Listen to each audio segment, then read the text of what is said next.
Hello and namaste to everyone. Welcome back from the refreshment break. Now you are on the second session of day one. I would like to welcome everyone in the session, Feminist Leadership in Transboundary Water Governance, Roles and Achievements. For this session, we have Sarita Raut as session chair. I would like to request Sarita ji to turn on her camera. Hello, Sarita ji. Sarita is a senior policy economist by practice and training. She has over 18 years of field experience in research and development. She specializes in implementing complex programs focusing on result framework lenses, policy negotiations, and governance reforms. As youth influencer, she believes transboundary water governance, cooperation, strengthening education, and livelihood linkage and approaches must be a part of community economics for the new generation leaderships to benefit from sustainable development and its merits. Sarita, with your permission, I would like to proceed for the session. Thank you so much. Please go ahead. Thank you. We have 3 presentations from Nepal, Bangladesh, and India, and 1 video presentation from Myanmar. That will be followed by special remarks from experts and open discussion, and will be closed by closing remarks from Sarita-ji. For this, I would like to request Jayanti Chand for her first presentation for the session. The topic of the presentation is a role of feminist leaders in transboundary water governance. Jayanti Chand is secretary of Panchakoti Women Empowerment Center, which is based in Baitari district of Nepal. In her leadership, the Women Empowerment Center, through lobby and negotiations, they were able to construct lift water irrigation system, including other activities in the Mahakali River basin in the districts. This was supported by the Dasratan municipality of the same district. I would like to request Jayanti ji to present. Thank you. Thank you. सबैलाई नमस्कार मेरो नाम जयन्ती चन्द दशचन्द्र नगरपालिका ward number 10 बैतडीबाट बोल्दैछु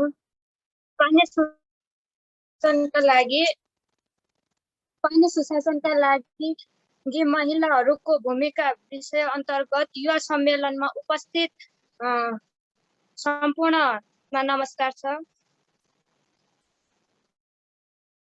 राष्ट्रिय स्तरको यो पानी सुशासनका लागि महिलाहरूको भूमिका के हुन्छ भन्ने विषयमा महाकाली बेसिनका महिलाहरूको तर्फबाट मलाई आफ्ना भनाइहरू राख्ने अवसर दिनुभएकोमा धन्यवाद दिन चाहन्छु र विषय प्रवेश गर्ने अनुमति चाहन्छु।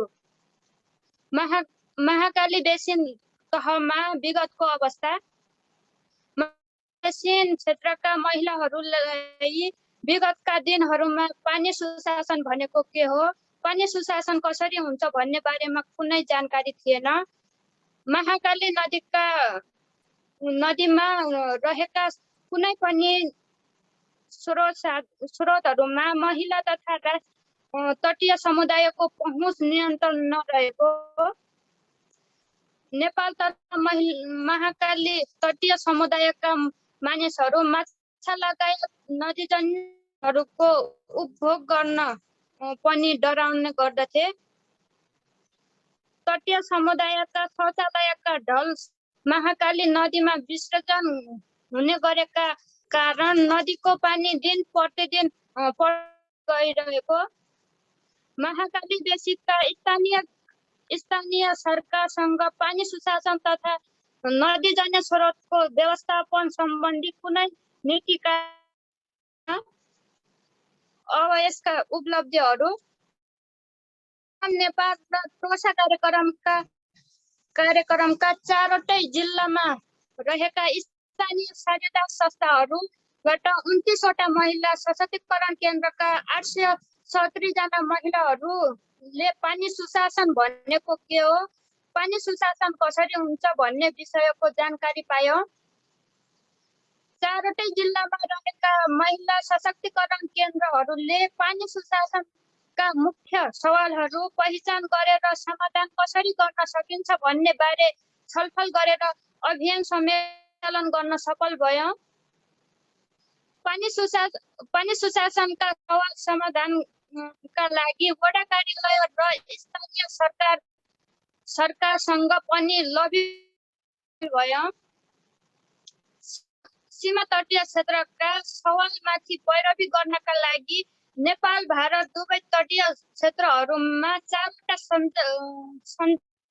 स्थापना गरेका छौँ। माथिल्लो बाढी सम्बन्धी सूचना दिनका महिलाहरूले पूर्व सूचना संयन्त्र स्थापना गरेका छन्, जसले गर्दा समुदायमा जोखिम न्यूनीकरणमा मद्दतको छ। महाकाली तटीय क्षेत्रका सवालहरू स्थानीय तहको योजना तर्जुमा प्रक्रियामा समावेश गराउन सफल भएका छन्। महिलाहरूकै अघिमा बैतडी जिल्लामा र्याफ्टिङ सिँचाइ योजना सम्पन्न भई लिफ्ट सिँचाइ योजना सम्पन्न भई 400 रोपनी खेतमा खाद्यान्न तथा तरकारी उत्पादन भई समुदायको आय आर्जनमा वृद्धि भइरहेको छ। बैतडी जिल्लाका 2वटा स्थानीय तह र कञ्चनपुर जिल्लाका 1वटा स्थानीय तहले बलुवा उत्खनन तथा ओसार पोसार कार्यविधि बनाएर लागू गरिसकेका छन्। नदी दिवसका अवसरमा महाकाली नदीमा र्याफ्टिङ सञ्चालन गर्न सफल भएका छौँ। बैतडी जिल्लामा स्थानीय सरकारबाट महाकालीमा र्याफ्टिङ सञ्चालन गर्नका लागि बजेट पनि वियोजन भएको छ। अब यसका चुनौतीहरू: भौगोलिक कठिनाई, नेटवर्कको समस्या, महिलाहरूको कार्यबोझ, स्थानीय तहको योजना प्रक्रियामा तटीय क्षेत्रका सवाल समावेश कार्यान्वयन नहुनु, स्थानीय महिलाहरूले आफ्नै व्यक्तिगत वा घरैसी कामलाई महत्त्व दिनु। अब यसका आगामी दिनमा गर्नुपर्ने कार्यहरू: महिलाहरूको कार्यबोझ कम गर्ने खालका क्रियाकलापहरूमा सहयोग गर्नुपर्ने, स्थानीय तहहरूसँग नियमित लबी बैठकका क्रममा प्रविधिक सहयोग हुनुपर्ने, महिला सशक्तिकरण केन्द्रका पदाधिकारीहरूको क्षमता विकासका लागि तालिमसँगै आय आर्जनका क्रियाकलापहरूमा सहयोग हुनुपर्ने। हस्त, धन्यवाद।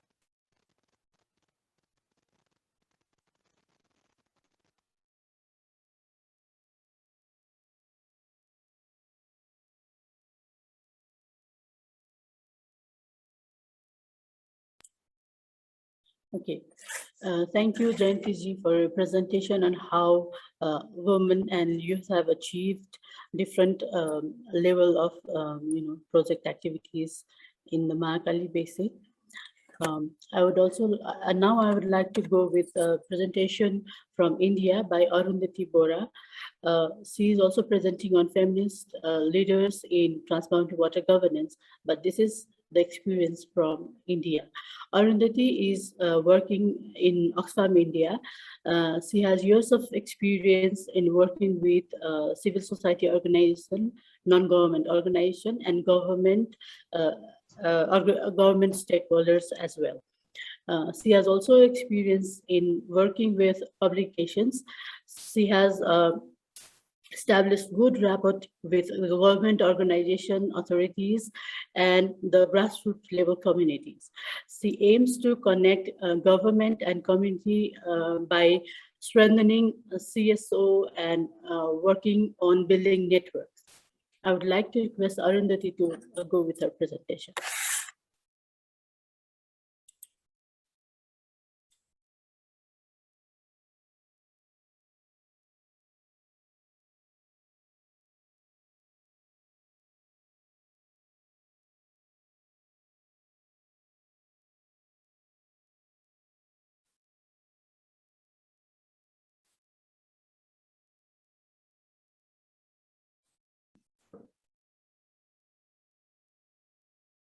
Good afternoon, everyone. Am I audible to you? Yes, please continue. Okay.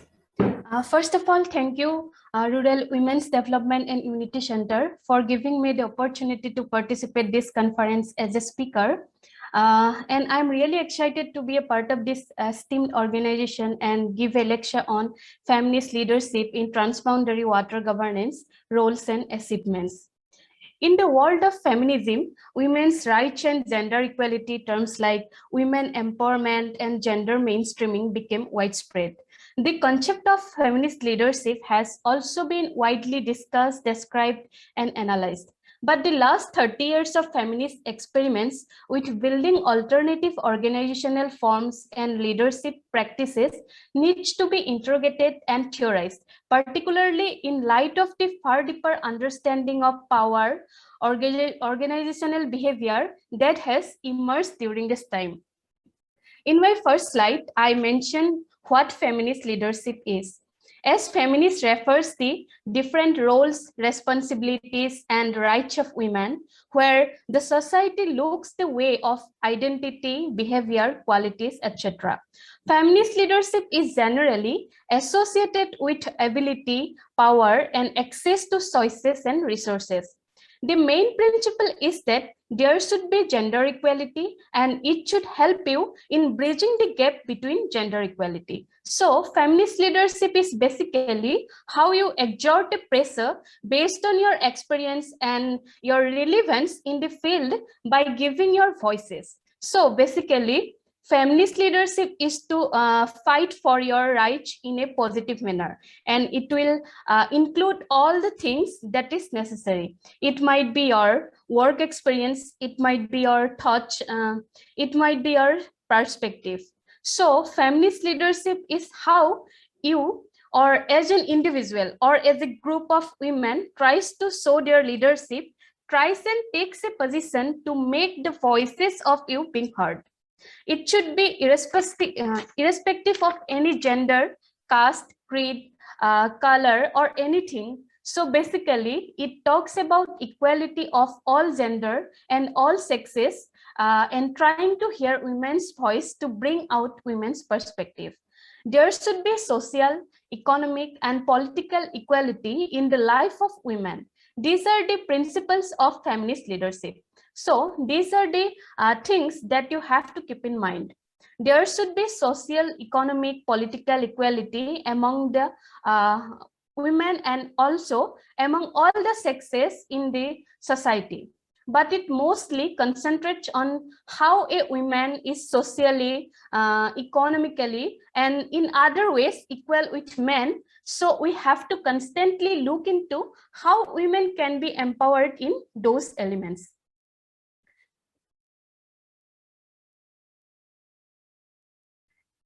In my second slide, I mentioned the feminist leader in TROSA. We have formed and strengthened women water user groups. Now they are very outspoken. They are trying to raise their voice on all development and social issues of their area. We have identified women champions with criteria like being active, willing to travel, etc. Facilitate to know need assessment by Oxfam gender expert. Facilitate to provide training on leadership skill. Women had meetings together and resolve water-related issues. Nerialam also facilitated to build capacity on water governance through trainings and exposure visits, and also train on leadership skill on women group. Women water user group represented from India and participated in International Women's Conference in Nepal and shared the achievement of Assam. Involved in state level events like review of NDMP bill, as well core committee formed at state level. 2 women water user group from community identified as best contributors in CV, UNDP, Jal Shakti. Now I want to share 2 examples of feminist leadership in transboundary water governance directly from our project area. First one is Miss Aruna Das. Aruna Das is a social worker.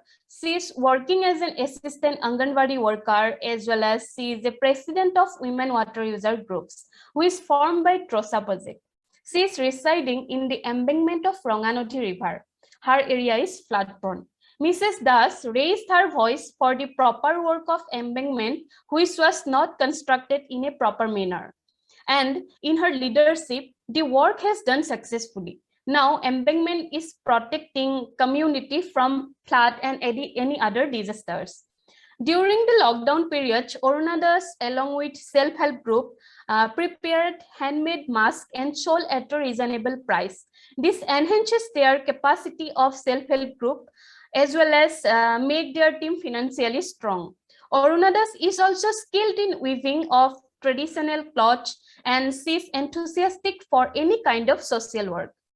She shared her learnings on International River Congress, which is organized by International Rivers on 8 March 2019 at Nepal. She spoke in Assamese and shared water-related issues and how they succeed the problem. Second one is Jugada Das. She is from Jainpur, North Lakhimpur district of Assam. Her area is also flood prone. In April 2019, NIPCO released water containing silt and other pollutants such as oil from the dam machinery without any warning. What resulted was an environmental catastrophe of huge proportions, where fish and pigs died and river water turned into red color. The water became not only unsafe for humans, the livestock kept by the locals also refused to drink the water from the river. Moreover, a great number of fish died in the river itself. The water could not be used for more than 6 months until all the contamination was washed away. Then she followed up this issue with constant advocacy efforts with the government to resolve this issue. One of the major impacts of her work was that local women become active in dealing with water-related issues through their participation in water user groups. These are the examples from our field. And this is a photograph from our project area where Jugada Das is sharing her ideas with others. In conclusion, I would like to say that feminist leadership has a big role in transboundary water governance. Thank you so much.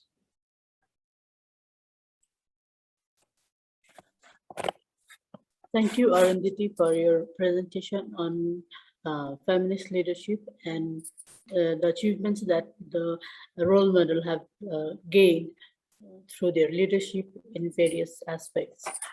Now, we would like to go with the video presentation from Myanmar, Oxfam, Myanmar. Thank you.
그런 카드 가지고 아, cái này nó tao đúng bao tao mình thử cái nghiệm cái này cái cái là ông á là thử lo lên mình nha nè bà အများစုဒီဒေါ်လာအင်းကိုလာပြီးတော့လှုပ်စားကြိုက်စားတာရှိတယ်လေအမိပြုတာအများကြီးပဲဟင်းသီးဟင်းရခူတာတို့ပြီးလို့ရှိရင်အဲ့စပားစိုက်တာတို့ဘာလို့ဆိုအမျိုးသမီးတွေလည်းအများကြီးပါတယ်ဆိုတော့သူတို့လည်းပါတဲ့တယ်သူတို့လည်းသိထားတယ်ဆိုတော့ပို့ပြီးတော့အဆင်ပြေမယ်ဆိုတော့လူကိုယ်တည်းကမရွေးခင်တည်းကသူတို့ကိုနားလဲအောင်ရှင်းပြထားတယ်အဲ့ဒါကြောင့်မို့သူတို့လည်းရွေးတဲ့အခါကျတော့အဲ့ကြောင့်မိန်းကလေးနဲ့ယောက်ျားလေးနဲ့မျက်မျက်တတလေးသူတို့ရွေးပေးတယ်အဲ့လိုမျိုးပေါ့နော်သူတို့ကိုယ်တိုင်ရွေးပေးတယ်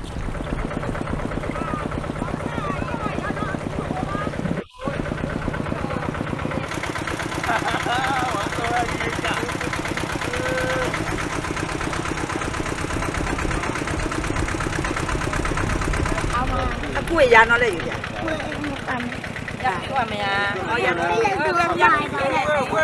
Cái giá phi này rồi cái giá. Tập con nó đào đi à? Đào đi mà khai đi.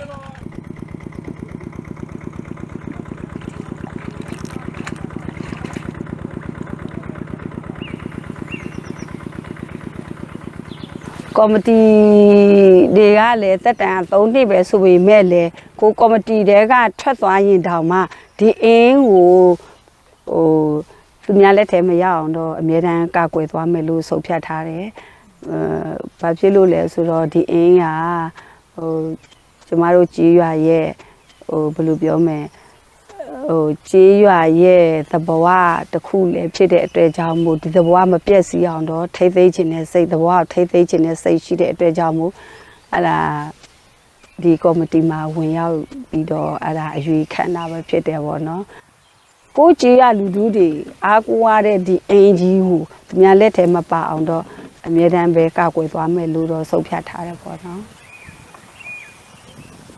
သူများတော့ပြောမတတ်ဘူးနော်စမတော့စမမသိတဲ့ရွေးရတော့ဒီအင်ကြီးကိုပေါ့နော်လေလံအေးမဖြစ်အောင်တော့ဆက်လက်ပြီးတော့ထိမ့်သိမ်းသွားမယ်လို့ဆုံးဖြတ်ထားတယ်ဒါကြောင့်မို့လဲအဲ့ဒါကိုအင်းကိုထိမ့်သိမ်းတတ်တဲ့စိတ်ဓာတ်တွေရှိအောင်လဲရှင်းပြပေးပါတယ်အဲ့ဒါကြောင့်မို့ရည်ရှိရတော့စိတ်ဆမခိုင်ထားတာပေါ့နော်ရည်ရှိလဲဒီအတိုင်းပဲတည်မြဲလိမ့်မယ်လို့လဲခံယူထားပါတယ်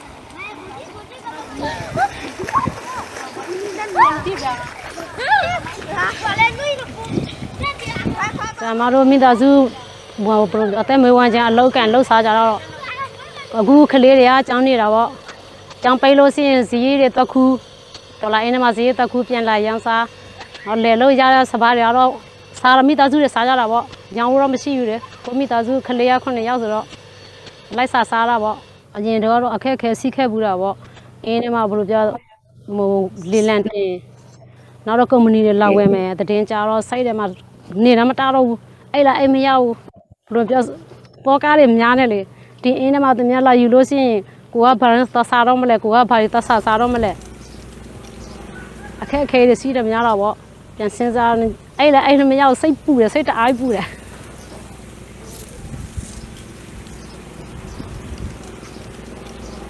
ဘယ်လိုပြောဝမ်းမြောက်ဝမ်းသာအခုအာရပါရလိုက်စားလို့အခွင့်အရေးတွေရတာဆိုတော့ကိုဘယ်လိုပြောမလဲအလကားလွယ်လွယ်ကူကူလိုက်စားရဆိုတော့ကိုလည်းဝမ်းမြောက်ဝမ်းသာတာပေါ့ကိုသာသမီမိသားစုတွေနဲ့နောက်တော့သူများလာတိုင်းလို့ရှိရင်ကိုစားလို့မရတော့ဘူးလေအဲ့ဒါထိမ့်သိမ်းထားတာပေါ့ကိုသာသမီတွေကိုပြောထားတယ်ဒါစင်မြေဆက်ဘယ်ကနေလာဘယ်ကုမ္ပဏီပဲလာမပေးနဲ့ပေါ့ကိုအမေဖေတွေထိမ့်သိမ်းထားလို့မျိုးပြန်ထိမ့်သိမ်းဆက်ပြီးတော့ထိမ့်သိမ်းပါကိုသာသမီတွေပြောပြလာတာပေါ့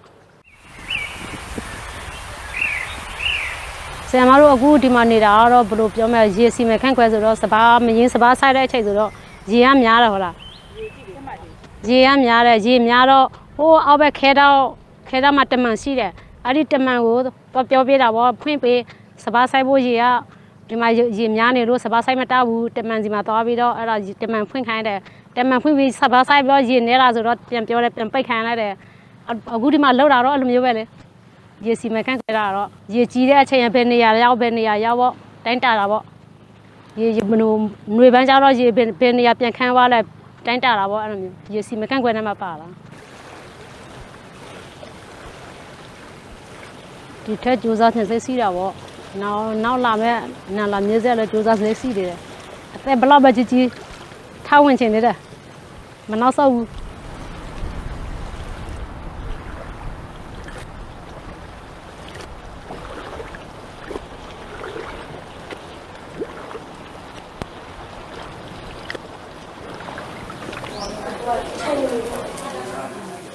叫你爷呀。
အဖေမင်းလက်ထက်တော့အင်းဒီအင်းပြောင်ဒီလိုအင်းပြောင်မဟုတ်ဘူးမြက်ပေတွေဘောင်းစုံပေါက်တယ်အပေဘောင်းစုံရှိနေတဲ့ငါးတွေနေစရာအပြည့်အဝရှိတဲ့အင်းအခုလက်ရှိမှာတော့ဒီရွှေပြူတွေဝင်လာပြီးတဲ့နောက်ပိုင်းကျွန်တော်တို့အင်းဒီအားလုံးပြင်နေကြီးလို့ပြောင်းနေတဲ့အင်းအဲ့ဒါကြောင့်ဒီအင်းပြောင်ထဲမှာကျွန်တော်တို့ဘေးမဲ့စုံမသတ်မှတ်မှုဆိုရင်ကျွန်တော်တို့ငါးမျိုးတွေကကျုံသားနိုင်တယ်ဆိုပြီးတော့ကျွန်တော်တို့ကုန်ဒီဟောတော့အဲ့လိုဆွေးနွေးခဲ့တယ်အင်းထင်တဲ့အဖွဲလို့ဆိုလာကြတဲ့ဆာမကျွန်တော်တို့ကယောက်ျားလေးမိန်းကလေးမခွဲတော့ဘူးမခွဲတော့ဘူးဆိုတာကျွန်တော်တို့အင်းကိုမှီခိုပြီးတော့မှလှုပ်ရှားကန်စားတဲ့လူတွေကယောက်ျားလေးကြီးပဲလှုပ်တာမဟုတ်ဘူးဒီအင်းကိုမှီခိုပြီးတော့လှုပ်တာလေမိန်းကလေးတွေလည်းအများစုတော့မဆိုယောက်ျားလေးတွေကတော့စိုက်ဖို့ပြိုးဖို့နဲ့စားရှာငါးရှာတော့ပဲအင်းကိုမှီခိုတာသူတို့သိတာပေါ့အမျိုးသမီးတွေကြတော့ဥမာကျွန်တော်တို့ဒီနေ့စားတဲ့တို့စရာလေးလိုကအစ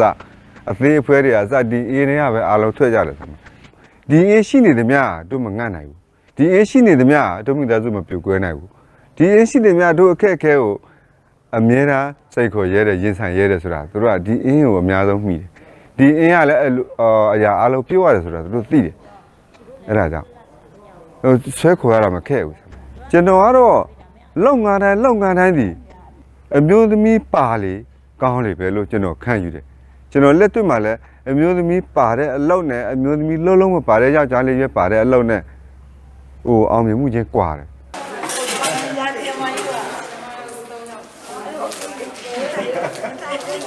ရတယ်ဟိုအချိန်ပေးပြီးတော့လည်းရတယ်ဆရာမတို့ကျွန်တော်တို့ရပါပြီနည်းနည်းအကောင်းသိတယ်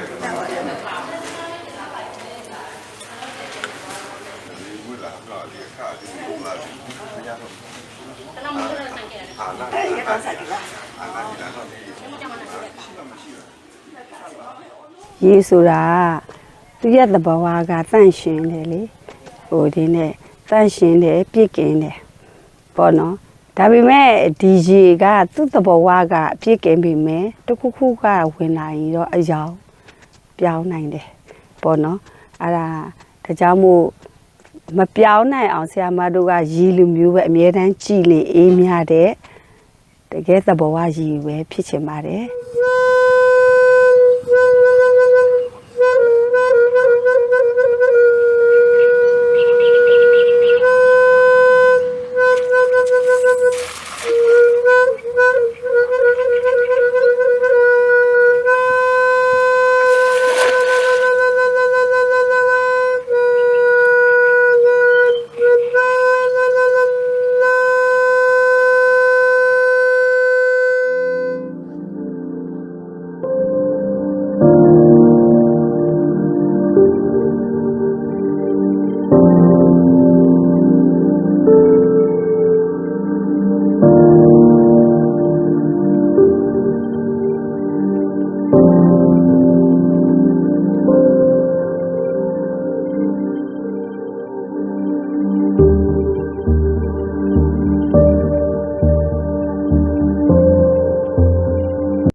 Thank you.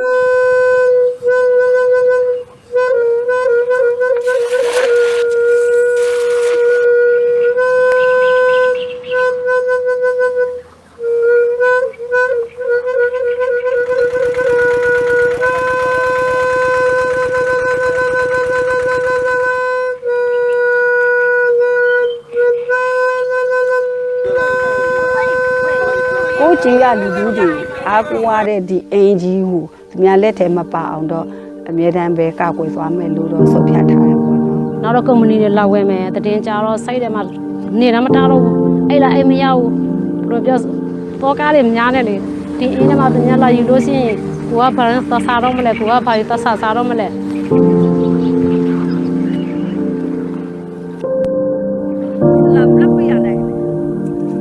ဒီအရှိနေသည်များတို့မငတ်နိုင်ဒီအရှိနေသည်များတို့မိသားစုမပြူကွဲနိုင်ဒီအရှိနေသည်များတို့အခက်အခဲကိုအမြဲတမ်းစိတ်ခေါ်ရဲတဲ့ရင်ဆိုင်ရဲတဲ့ဆိုတာတို့ကဒီအင်းကိုအများဆုံးမှု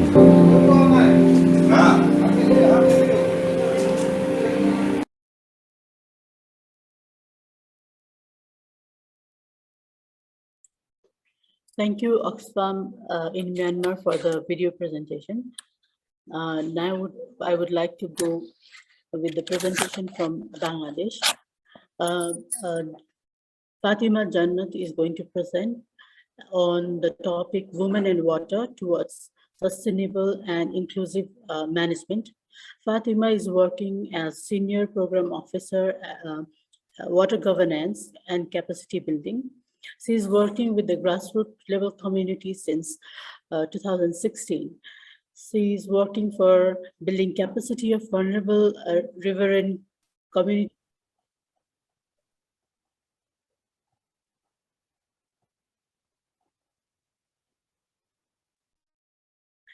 She is determined to fit the advocacy works of different issues of water governance for promoting the equal rights of marginalized communities with proper gender inclusion and data justice.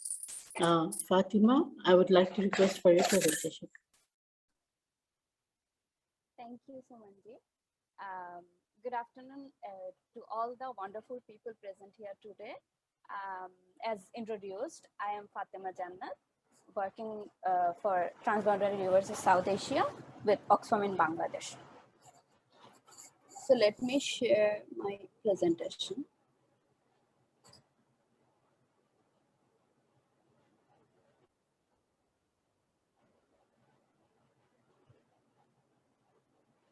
Can you see my screen?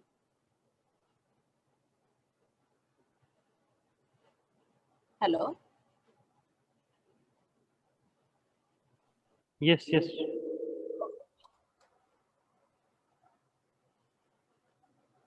Okay. So today I'll be trying to shed some light on the need of feminist leadership in ensuring sustainable and inclusive water management system, and how TROSA has been working to contribute to the women leadership in water governance.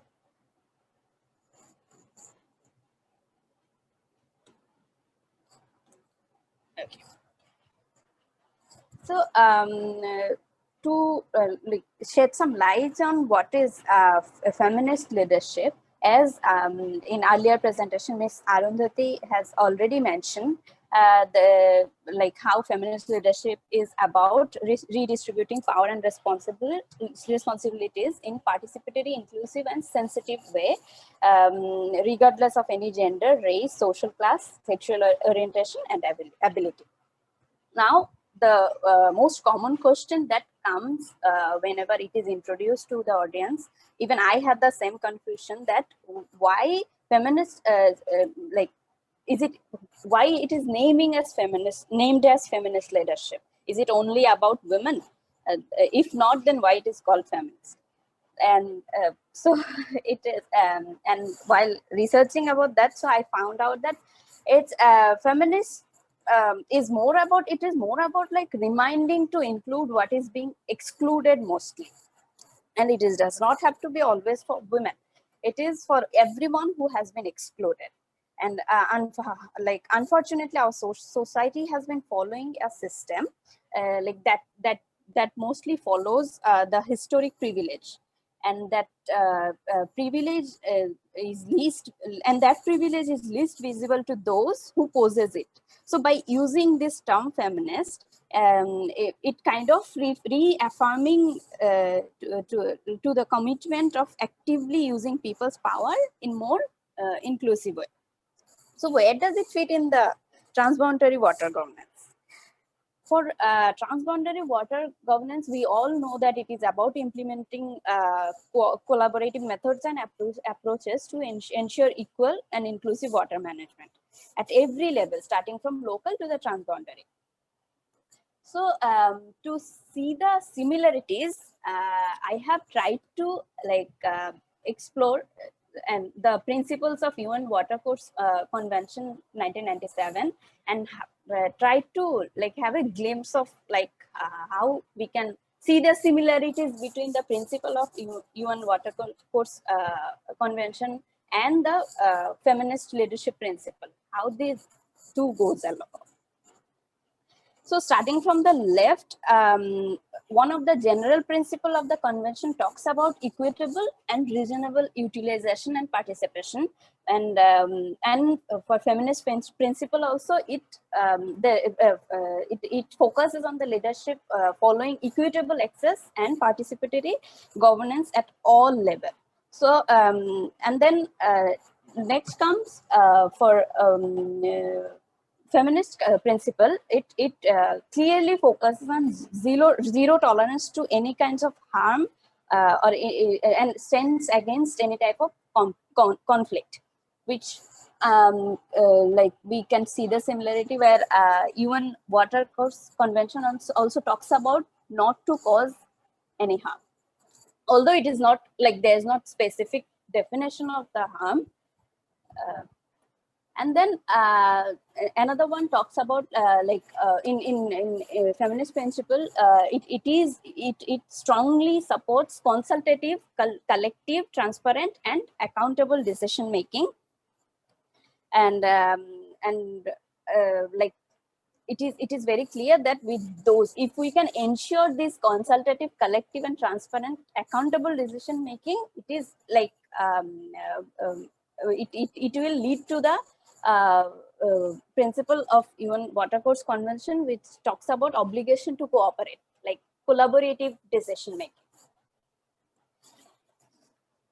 So from these points, we can see if feminist leadership is established, the chance of having inclusive and fair water governance would be higher.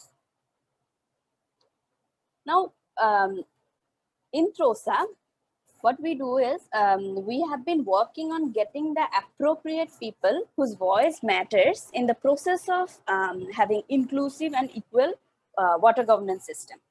And as I mentioned earlier, that our society follows a system shaped mostly focusing on male contribution and leadership. The contribution of women is not recognized mostly, and it is same for the riverine community as well. Women do the most of the background works, but the direct benefit is received by men only. And since they have control over income, all the decision making is done by the men, be it family level or the community level. So following, in order to work in the community for a better and balanced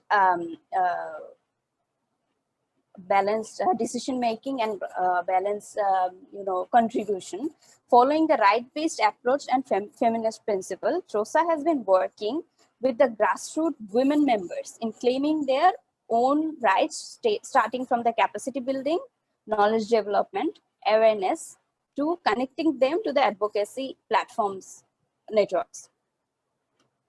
And we have been working on transforming power to the marginalized group of community with knowledge and capacity support to understand and install values and principles, which triggers the politics and purpose of leadership and gets translated into the practice.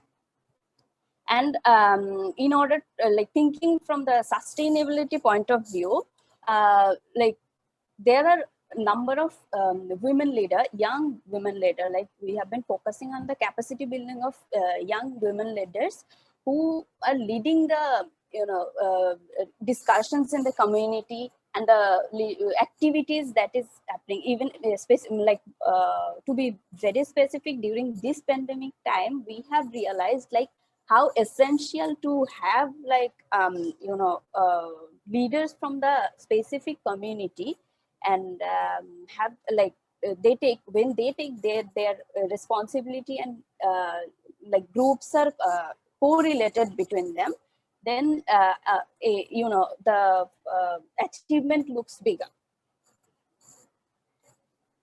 So instead of going on to talking about the activity lists, I would like to share an example with all of you from our field. So I will be talking about Salma Begum, who lives in the bank of Jinjiram rivers of Nawapara village, Romari, Kurigram. She is a housewife and she has been engaged in farming activities also in her village.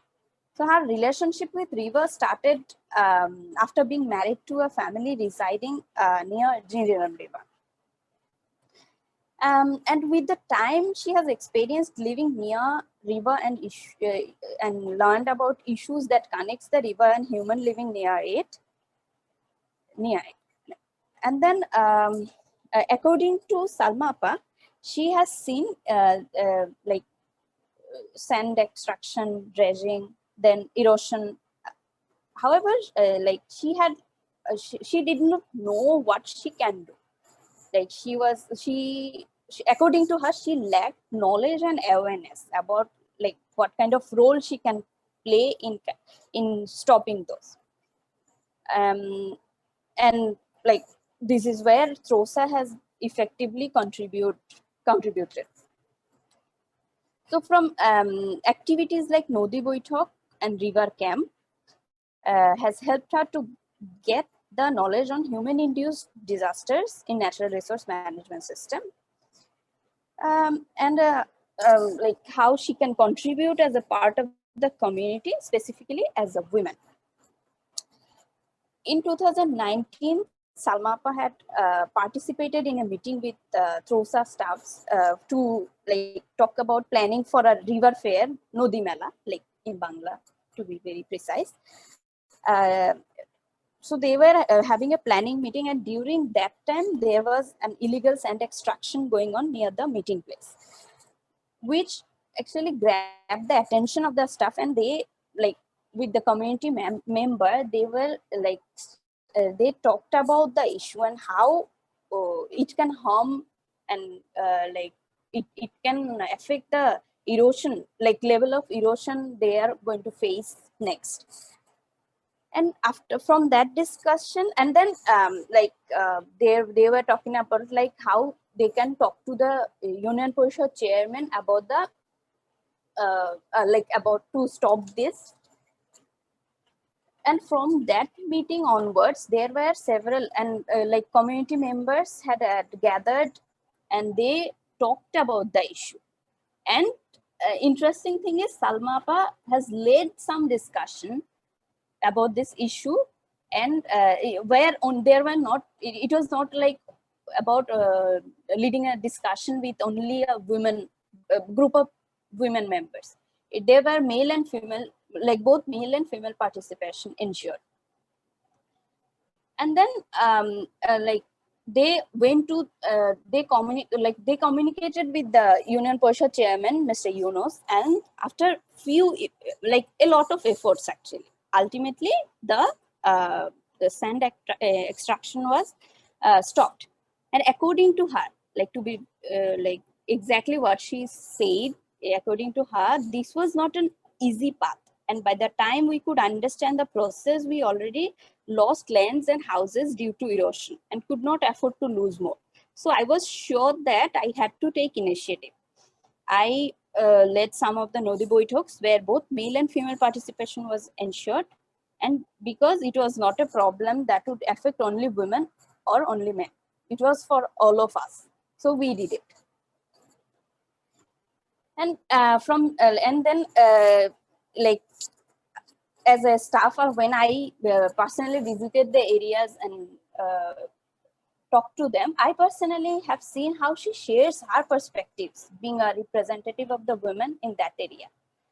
And in the background, like we can see the picture that I have put in the background. This is a policy discussion session where different stakeholders from government officials and academia were present, and they were talking about the effect of like bundle installation on erosion control, erosion management. And then like there, I like she was very vocal, and she represented the women perspective. Everyone was talking about how bundle can stop the river erosion and all those things, and she represented how women, like how it is beneficial for women and how it can affect from the women like point of view. So this is a very small part of Salma Appa's leadership journey, and yes, it was, and I would say still not that easy to establish women voice in a crowd. It is not something that can be achieved overnight or like over some years. However, small steps can lead us towards the bigger achievement. And I won't drag it long. I would like to end the presentation with a quote by Gloria Steinem that I have come across recently, that no one can give us power. If we aren't in the process of taking it, we won't be strong enough to use it. Thank you very much for patiently listening. Feel free to ask if you have any questions. Thank you.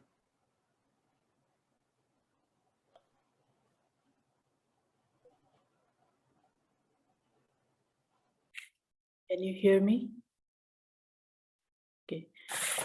Thank you, Fatima, for the presentation from Bangladesh and showcasing the experiences of women in the river basin and how they are, leading the community for reducing the risk, water-induced risks. Now we would like to go on with the. We had two experts for special remarks, Sarita Sakya, Srishti Sakya, and Dr. Sanju Koirala. Unfortunately, Dr. Sanju Koirala could not be with us due to some unavoidable circumstances. Srishti ji will provide her special remarks. Srishti is a social science graduate with working with PEI Nepal as a research associate. She has experience in research and developments in various sectors like gender, disaster, migration, and relevant policies. She is also a founding member of an organization called Putali Nepal, and she engages with menstrual hygiene, wash-related issues. She is passionate about engagement with the community and listening to the stories. I would like Srishti to go on with her special remarks. Hello everyone. Am I audible? Okay, thank you so much. As Sumanji said, sending apologies from Dr. Sanju Koirala, who couldn't join this session, unfortunately. On her behalf, I have a small presentation that I will be presenting. Give me a minute.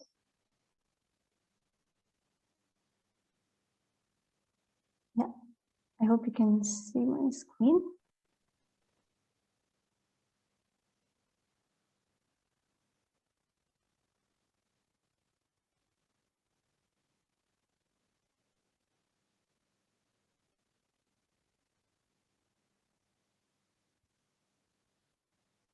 Okay.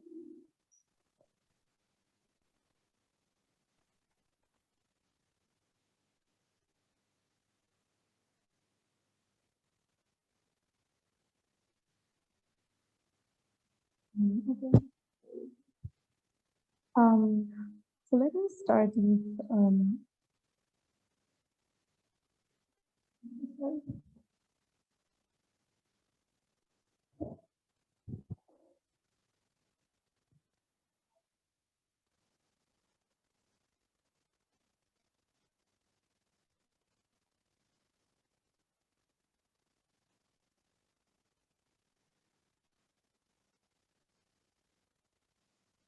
Okay, so let me start with this quote by one of our participants in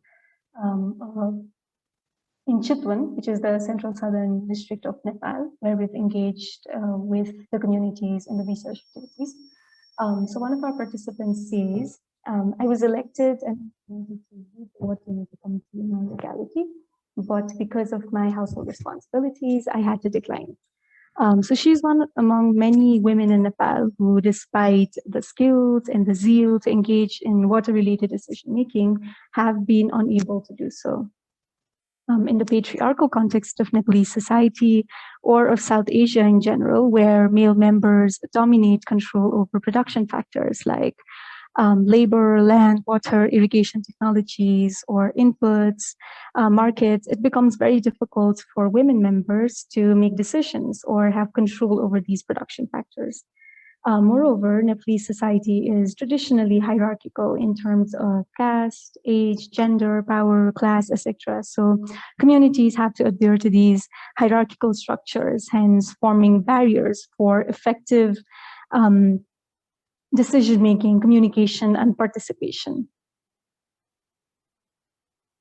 So in the water sector in Nepal, gender mainstreaming efforts have resulted in the creation of a gender and social inclusion, or let's say JC unit, in most ministries and line departments as a requirement of the Gender Responsive Budgeting and Planning Directive.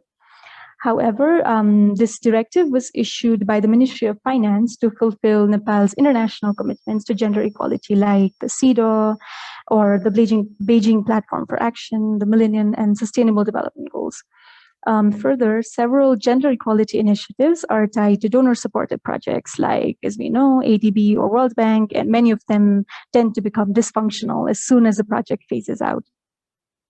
Nevertheless, these initiatives have also led to the improvement and inclusion of women and marginalized groups in water-related agencies to some extent. The reservation policies, for example, which have been adopted, have led to the increased representation and participation of women. The assessment of Nepal's water-related policies, as you can see in the table here, it also reveals somewhat the same. The meaningful participation of women in water users group and committee have, is still questionable. There have been instances where women have been placed in such committees as only representations with no less or like very no say in the community decisions whatsoever. So, however, these policies also have one major problem, that is they have mostly homogenized women into a single category. So they fail to ensure that women are from different diverse groups are represented in these committees. This risks the representation of women only from educated, opinionated, or so-called higher caste and class groups and of certain age groups only in the water-related bodies. This limits the representation of many groups of women, including young women. As you can see in the table as well, the age group is not at all given a preference in our policies. So these kind of policies fails to challenge the status quo in the water sector in Nepal. However, in practice, there are a lot of NGOs or youth clubs who do form these youth groups and go on to work on a wide range of topics. However, when it comes to water governance, the contribution of such groups are mostly limited to sanitation or are excluded from major local water-related bodies or water groups or irrigation groups. Moreover, in these policies and practices,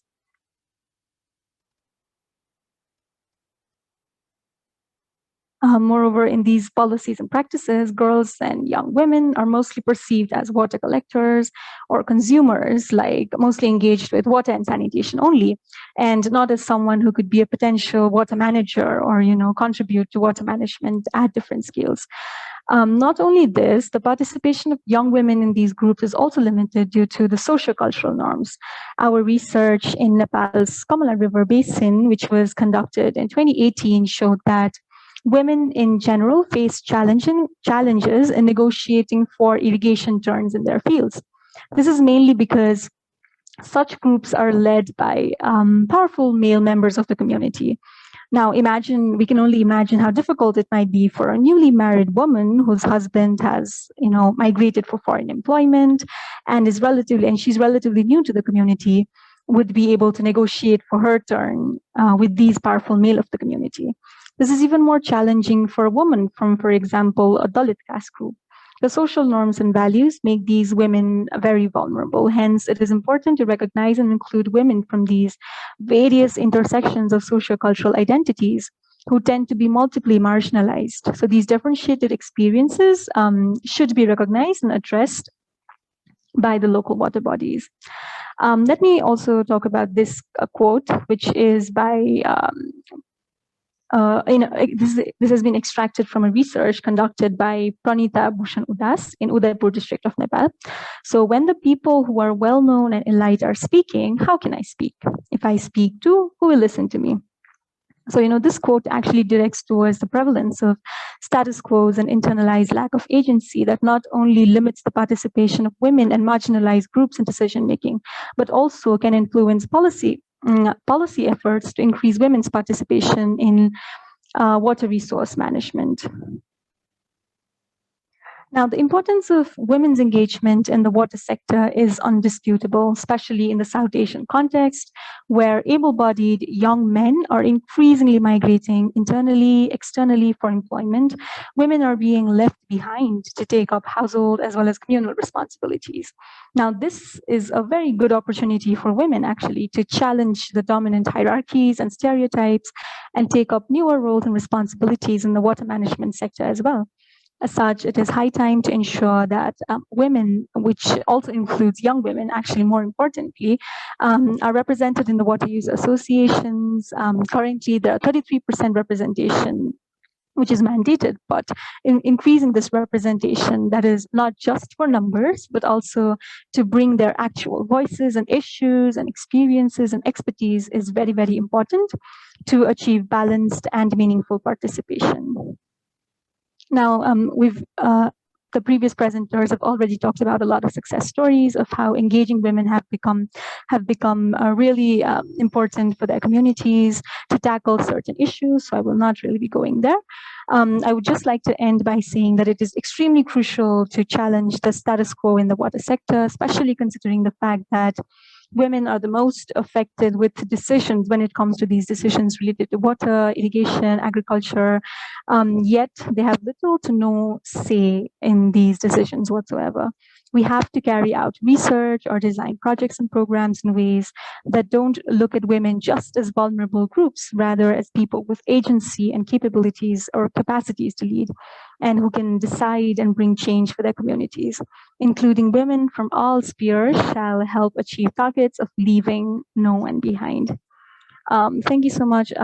Again, apologies from Dr. Sanjay Koirala, who couldn't be here. Thank you so much.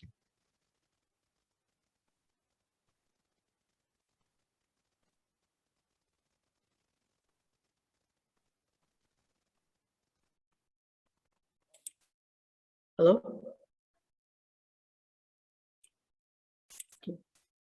Thank you, Srishti, for your presentation. It was very enlightening, and you also highlighted on how we are missing the opportunity and what are the ways that we can, make the opportunities gained by our, activists and other feminist workers. Thank you very much. Now I would like to request Saritaji for her closing remarks. Over to you, Saritaji. I'm sorry. I'm so sorry. I just forgot to mention it is a question answer session. However, we have lots of questions in the chat box, and most of them has been answered.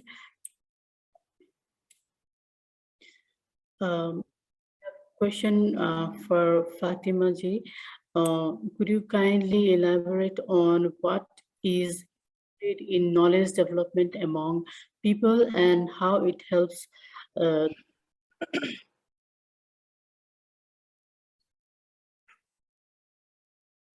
and another question is from Amarji. youth plays an important role in implementation and monitoring of social issues related to their development, are active in innovation activities, creativity, and risk taking. They're planning on more work. They are taking their own, they're making their, especially young girls. Yeah. The ability of young women and men to seek out partnership, network, and building alliance, both within and between generations. So Amarji has also given his response to the question.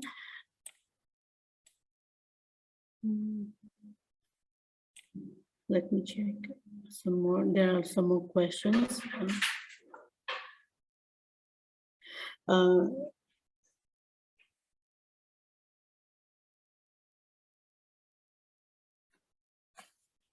Razanji has another question regarding the video. What are the challenges that you face while working with those communities? That is for Myanmar. And Mr. Kian has answered that. Another from Kian, could you please highlight the approach for sustainability of achievements made so far? And can you please also mention the name of presenters so that a particular person can answer the question?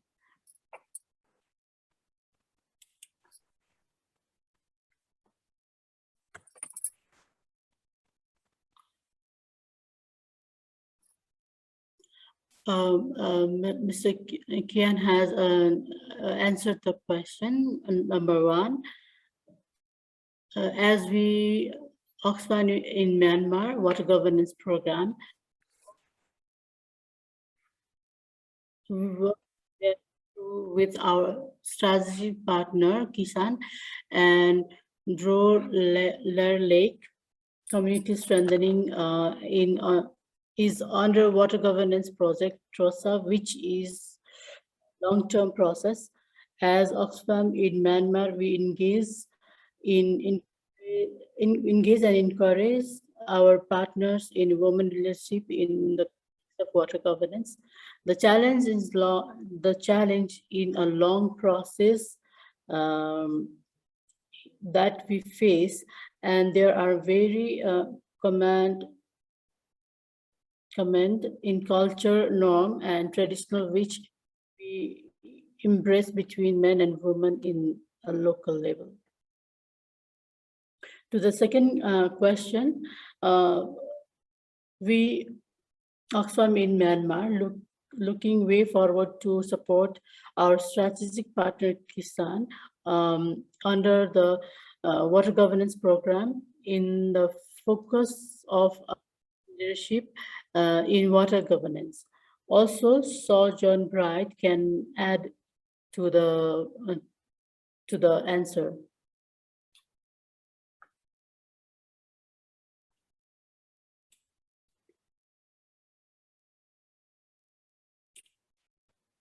Okay, John wants to add more on the second question. Please go ahead.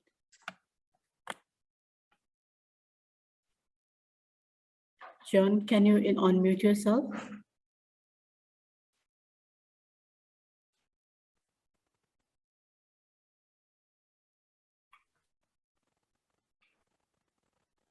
John? Hello? Hello? Hello? Hello, can you hear me? Yes, John, we can hear you. The second question is about, is it about women participation in research, or can you repeat the question, please?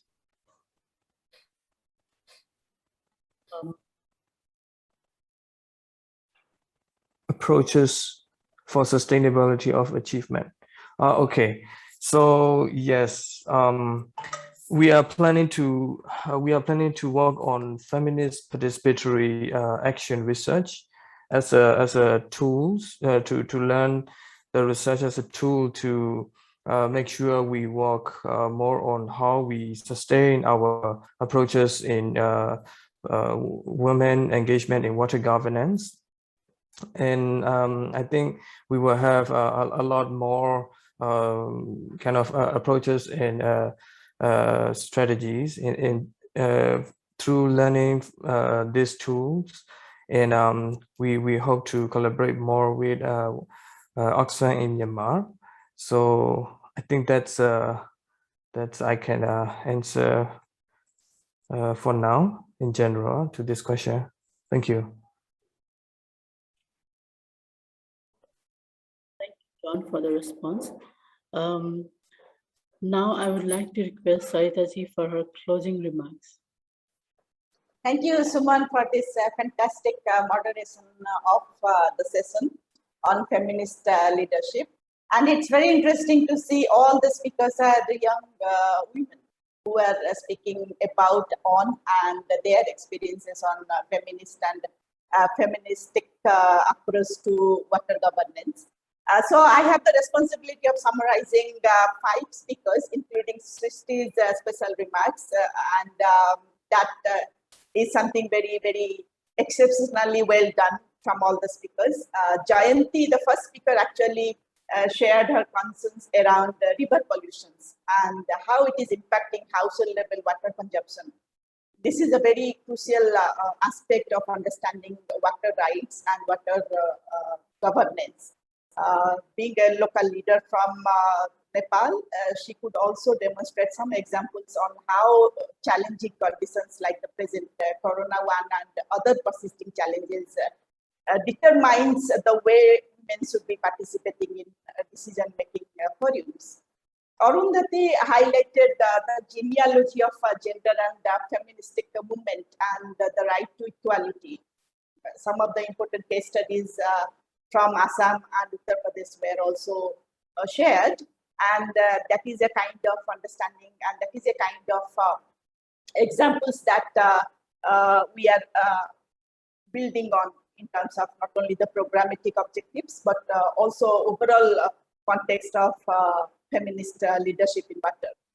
Oxfam Myanmar's remarkable video message that demonstrated examples of women and youth engagement with river-based means of livelihood, living, river rights, despite all forms of challenges, especially mobility challenges. And that is something very remarkable in terms of community perspectives on livelihood, community stake in terms of river rights and saving natural resources.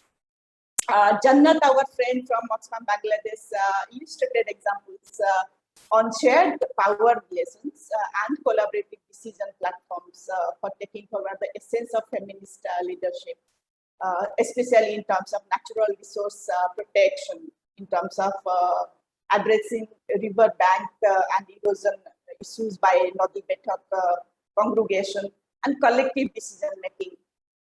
Srishti from our PEI partner from Nepal kind of depicted crucial issues pertaining to hegemonic patriarchal imposition. Hegemonic patriarchal imposition means the disparities that gender roles imposes at household level and how that becomes an hurdle for women to participate in decision-making platforms.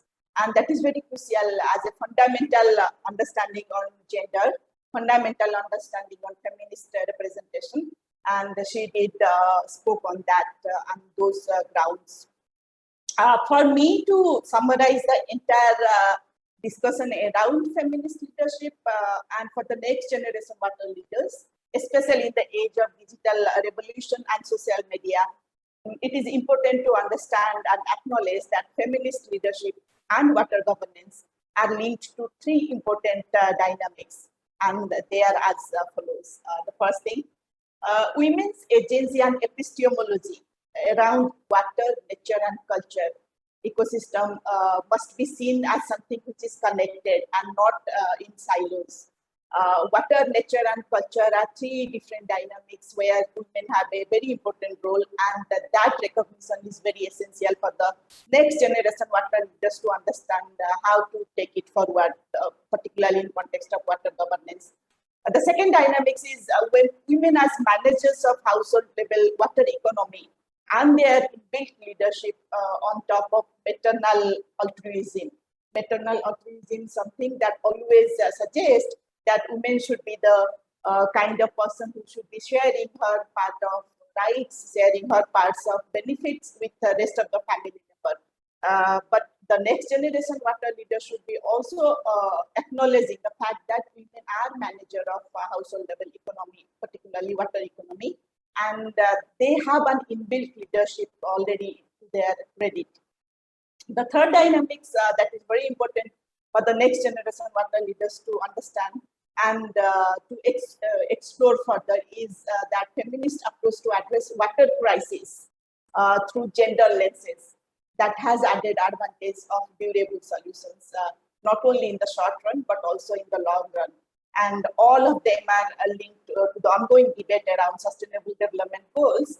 That is the larger picture, but the minor picture is that we all are responsible and we all are in the need of acting now, from planning to actions. Thank you, Suman, and congratulations to Rudak and Oxfam in Nepal for organizing this fantastic event.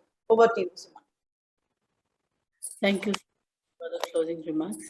With this, now to the end of day one. We will have more exciting sessions in day two, which you don't want. So I would like to request you to join us tomorrow at 11 Nepal Standard Time. Enlighten yourself with lots of information and lots of energy. Thank you.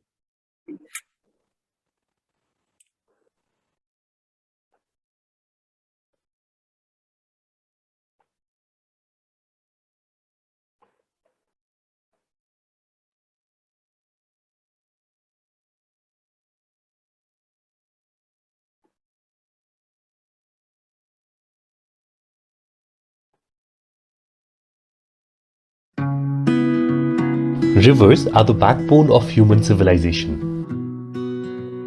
Communities around the world depend on rivers for their livelihood and survival.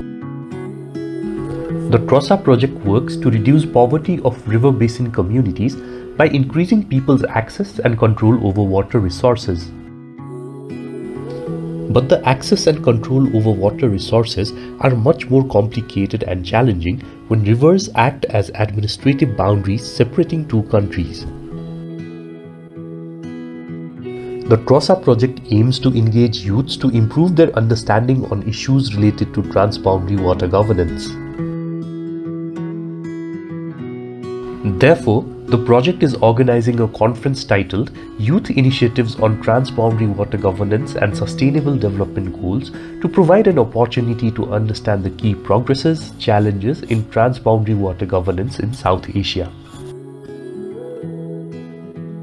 The objectives of the conference are to share on water governance policies, practices, local government partnership, and private sector's roles and responsibilities. To share innovative approaches like citizen science, Nodi Baitak, and Dhangadi Declaration into action. To share about feminist leadership, role of women and youths in raising voice against gender-based violence. And to provide an opportunity for youth and women to discuss and share their plans. The conference will cover several topics such as water governance policies and practices in Ganga Brahmaputra, solvent context in land use and basin management. Feminist leadership in transboundary water governance, roles and achievements. Local government partnership, ownership, funding and exit plan. Roles and responsibilities of private sector. Role of women and youth in citizen science and raising voice against gender-based violence, and Dhangadi Declaration into action, a case study from Nepal. The conference will have 55 speakers from Nepal, India, Bangladesh and Myanmar, and 78% of them will be youths. So join us for an insightful session from 10th to 12th of August and support the young leaders of South Asia.